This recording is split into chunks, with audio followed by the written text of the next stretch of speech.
Hey everybody, hello and welcome back to our channel Info Island, and guys, welcoming you all to another exam analysis video. And today in this video we will be talking about all of those important GK GSK questions जो कि आपके 13 नवंबर 2024 के SSC MTS के third shift के paper में पूछे गए हैं गाइस। तो जिन जिन आप में से कैंडिडेट्स ने एग्जाम दिया है जरूर से वीडियो को देखना और हमें बताना। If you have skipped anything तो प्लीज उसको कमेंट सेक्शन में जरूर से मेंशन कर देना so that it help other candidates also. And yes, आप क्वेश्चंस के आंसर्स देख के आप एनालिसिस लगाओ कि how much have you answered the questions correctly, और कितने हद तक आपने एग्जाम्स का जो आंसर करा है वो कितना सही किया है, कितना गलत किया है, और आगे आपको उस हिसाब से कैसी प्रिपरेशन करनी है। और अगर आप में से ऐसे भी कैंडिडेट्स हैं जिन्होंने एग्जाम नहीं दिया है, वो भी वीडियो को पूरा देखें so that they will come to know कि किस तरह का एग्जाम का पैटर्न चल रहा है, किस तरह का ट्रेंड चल रहा है, किस तरह के इस साल 2024 के एसएससी एमटीएस के पेपर में क्वेश्चंस पूछे जा रहे हैं, लेवल कैसा है, is it easy, moderate, difficult और what, so that they can plan and prepare accordingly. ठीक है, अगर आप में से कुछ ऐसे कैंडिडेट्स हैं जिनके आगे आने वाली शिफ्टों में एग्जाम है तो वो भी वीडियो को जरूर से और ध्यान से देखें। आप में अगर आपके दोस्त परिवारजन जो भी एग्जाम दे रहे हैं या कॉम्पिटेटिव एग्जाम के लिए प्रिपेयर कर रहे हैं, उनको भी जरूर से चैनल भेज देना, सब्सक्राइब करवा लेना, नोटिफिकेशन बेल आइकन हिट करवा लेना सो that they never miss any update that comes from us. ठीक है, अब जल्दी से वीडियो को शुरू कर लेते हैं और देखते हैं कि किस तरह के क्वेश्चंस आपके 13 नवंबर 2024 के थर्ड शिफ्ट के पेपर में पूछे गए हैं। सो गाइस, सबसे पहला important question again constitution of India से रिलेटेड है, और जैसे कि मैं आपको हर बार बताती हूँ कि कुछ टॉपिक तो ऐसे हैं, चाहे वो 2011 की जनगणना हो या इंडियन कॉन्स्टिट्यूशन हो या फिर बुक्स, मैगजीन्स, ऑटोबायोग्राफीज, बायोग्राफीज, उनके ऑथर वगैरह, ये कुछ ऐसे टॉपिक है जिनसे रिलेटेड आपको सारे ही टॉपिक कवर कर लेने हैं, बिकॉज इनसे रिलेटेड क्वेश्चंस भर भर के पूछे जाते हैं। एंड यस, आपको थर्ड शिफ्ट में भी आर्टिकल से रिलेटेड एक क्वेश्चन पूछा गया है, that which article is related to the minimum age requirement for becoming a governor of a state. ठीक है, सो गाइज इसका करेक्ट आंसर होगा आर्टिकल 157। तो जो आर्टिकल 157 है उसमें वो सारी चीजें मेंशन करी गई है कि अगर किसी इंसान को एक स्टेट का गवर्नर बनना है तो उसको कितना मिनिमम एज लगेगा, क्या उस चीज की रिक्वायरमेंट्स होंगी, क्या रिक्विजिट्स होंगे, etcetera etcetera. So Article 157 is the correct answer. And if we talk about the minimum age requirement जो कि होती है in order to become a governor of a state, तो guys वो होती है 35 साल। तो आपको ये चीज भी ध्यान में रखना है और अच्छे से याद रखना है कि मिनिमम एज रिक्वायरमेंट कितनी है, 35 ईयर्स। तो एक स्टेट का गवर्नर बनने के लिए आपको 35 साल या 35 साल से ज्यादा का होना बहुत जरूरी है, उससे कम नहीं चलेगा। ओके, नेक्स्ट क्वेश्चन आया था पुष्कर मेले से रिलेटेड, क्योंकि गाइज जो ये पुष्कर फेयर लगता है वो किस एनिमल से रिलेटेड है। So guys let me just tell you, ये जो पुष्कर मेला लगता है पुष्कर राजस्थान में, इसमें जो कैमल्स होते हैं ना, जिनको हम ऊंट बोलते हैं, they are the main source of attraction. ठीक है, इस पुष्कर फेयर में। अब बात करें इस पुष्कर फेयर की, तो गाइज इसके अलग अलग नाम से ये जाना जाता है और ये एक हफ्ते का लगता है। It is a week long festival. ठीक है, और ये लगता है आपके राजस्थान के एक टाउन में जिसका नाम है पुष्कर, और इसको अलग अलग नामों से जाना जाता है। और क्योंकि कैमल जो है वो मेन सोर्स ऑफ अट्रैक्शन है इस फेयर का, तो कभी कभी इसको कैमल मेला भी बोल दिया जाता है, पुष्कर मेला भी बोल दिया जाता है। ठीक है, पुष्कर कैमल फेयर भी बोल दिया जाता है, एक्सेट्रा एक्सेट्रा। तो ये चीज आपको ध्यान में रखना है।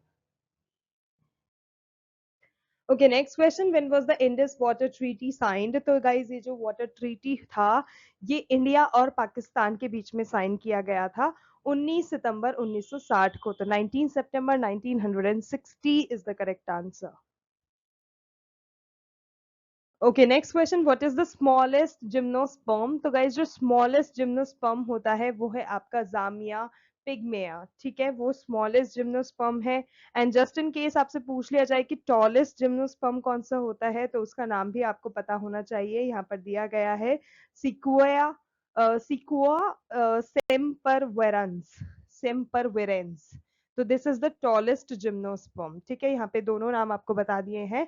Make sure you learn and remember both these names.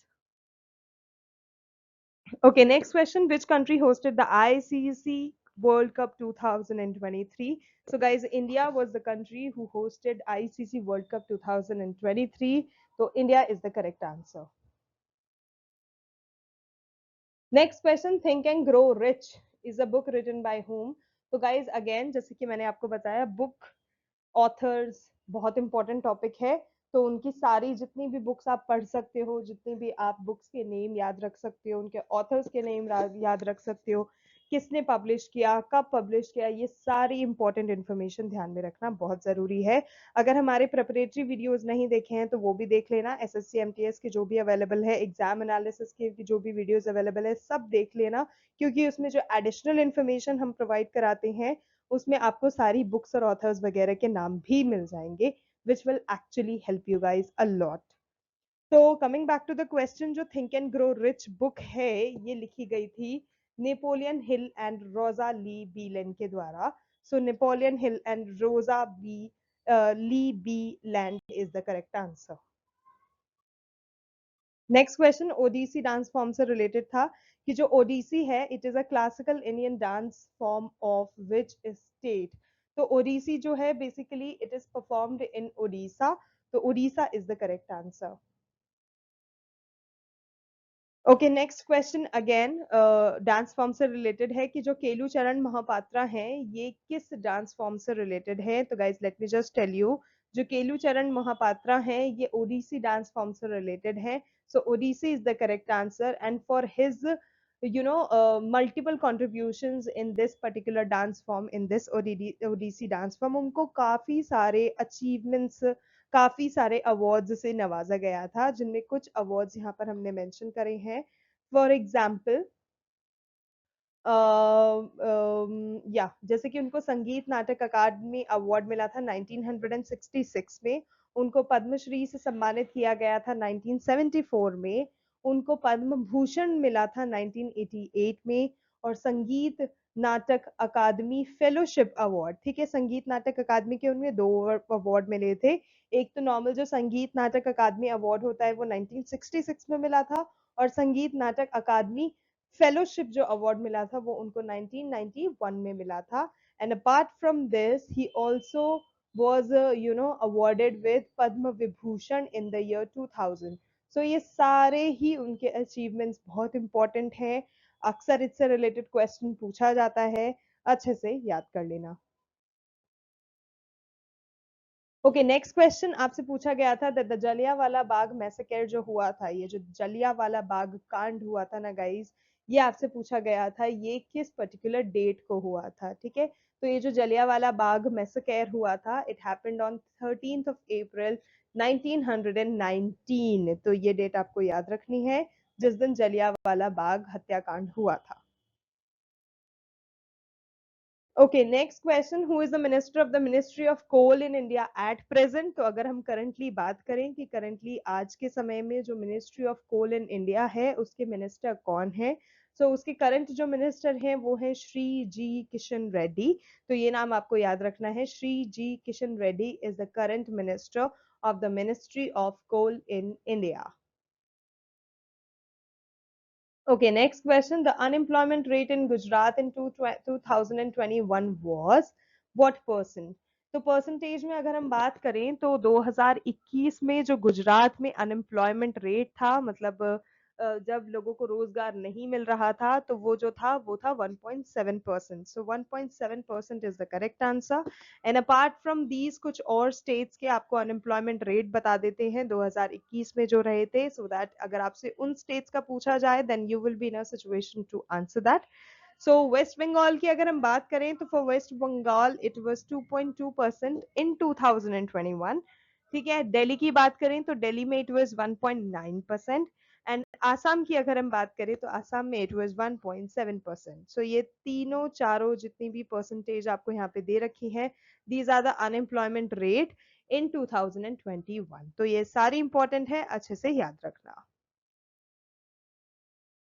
Okay next question आपसे पूछा गया था the ninth Asian games were held in which city तो नाइन्थ जो एशियन गेम्स हुए थे that happened in new Delhi India so new Delhi is the correct answer